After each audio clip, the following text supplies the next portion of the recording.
வெற்றிலை கிழங்கு வச்சது சூப்பரா வந்து தளைஞ்சு வந்துட்டு இருக்குதுங்க. அதுக்கு சப்போர்ட் குடுக்கறக்காக ஒரே ஒரு சின்னதா குச்சி மட்டும் தான் பக்கத்துல நெட்டி விட்டேன். அத புடிச்சு அப்படியே வந்து சூப்பரா தளைஞ்சு வந்துட்டு இருக்குது. இலையெல்லாம் நல்ல பெரிய பெரிய இலையா வந்துட்டு இருக்குது.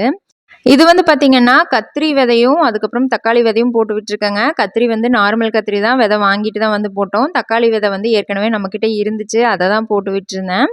இது வந்து பஜ்ஜி மிளகாயும், அடுத்து வெள்ள கத்திரியும் வந்து போட்டு விட்டுருக்கேங்க.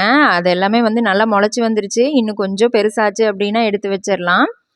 இது என்னென்ன போட்டிருக்கோம் அப்படிங்கிறத வந்து ஒரு கவர்ல பெயிண்ட் மார்க்கர்ல வந்து எழுதி அப்படியே ஒரு கல்ல வச்சுறதுங்க. அப்பதான் நம்மளுக்கு தெரியும். மாத்தி மாத்தி வச்சுருவோம் இல்லைனா அப்படின்னு சொல்லிட்டு எல்லாம் எழுதியே வச்சாச்சு.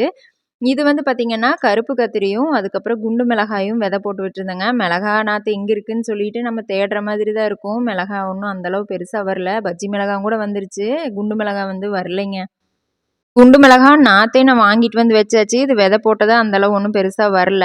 இது வந்து பார்த்தீங்கன்னா, பர்பிள் கலர் கத்திரிங்க. நல்லா பெருசா வரும்ல, அந்த கத்திரி வந்து போட்டு விட்டுருக்கேன். இது ஒரு 5, 6 நாத்து தான் முளைச்சு வந்திருக்குது. அந்த அளவு பெருசா ஒண்ணும் வரல. சரி இதுலாவது பரவால்ல.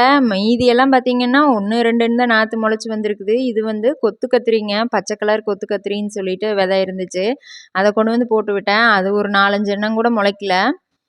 இது எல்லாமே வந்து ஒரு ஒரு பாக்கெட்டா அப்படியே போட்டுறதுங்க. ஆனாலும் இவ்வளோ தான் முளைச்சிருக்குது. இதெல்லாம் பார்த்தீங்கன்னா, அநியாயத்துக்கு 2டே 2 தான் முளைச்சிருக்குது. இது அண்ணாமலை கத்திரி தான். அப்படியே பாக்கெட்டா போட்டு வச்சாலும் ஒண்ணும் வேலைக்கு ஆகல. அளவா தான் முளைச்சிருக்குது. சரி முளைச்ச வரைக்கும் லாபம்னு விட்டாச்சு. இது வந்து நூக்கல் விதை வந்து போட்டு விட்டுருக்கேங்க. தனியா போட்டு அப்படியே நாத்து எடுத்து வச்சுக்கலாம் அப்படின்ட்டு. இது வந்து ஏர் பொட்டேட்டோ வந்து வச்சு விட்டேன். அது அப்படியே இப்ப தான் வந்து தளைஞ்சு வந்துட்டுருக்குது. இது வந்து மரவள்ளிக்கிழங்கு குச்சிங்க. நான் மார்க்கெட் போயிருந்தப்போ மரவள்ளிக்கிழங்கு வந்து அப்படியே அந்த கிளையோட வச்சிருந்தாங்களா, எனக்கு ஒரு சின்னதா குச்சி மட்டும் உடைச்சு குடுங்கண்ணா அப்படின்னு சொல்லிட்டு மரவள்ளிக்கிழங்கு வச்சிருக்கிற அந்த அண்ணாகிட்ட கேட்டேன். அந்த அண்ணா உடைச்சு குடுத்தாங்க. அதிலிருந்தே வந்து 2ஆ நான் அப்படியே வச்சுட்டேன். 2மே நல்லா தளைஞ்சு வந்துருச்சு. இதிலிருந்து இனி நம்ம குச்சி எடுத்து வச்சுக்க வேண்டியது தான்.